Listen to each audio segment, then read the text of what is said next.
Hey everybody, I jumped out today after hearing a big splash from the pool, and I found these beautiful ducks, and I'm so excited. I've been in the house for 15 years, and I've seen them before, but not this close and not for this long. And if you watch till the end, you can see their takeoff. They literally went around the yard for 3 times, and I could capture just a little bit, but they were walking around, jumping in the pool, and diving, going up and down, and it was really exciting to see them.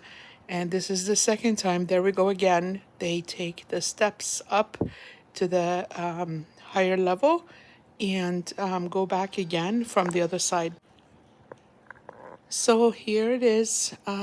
They're around the jacuzzi. I couldn't spot the other one, but this one is very smart. The whole time she was staring at me.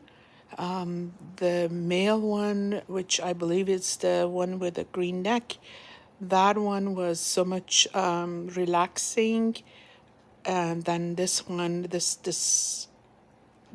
was constantly staring at me through the glass and couldn't relax. But the other one just went up and down, swam the whole time, and enjoyed it. So I'm gonna let you watch the rest of the video and enjoy. Thanks for watching.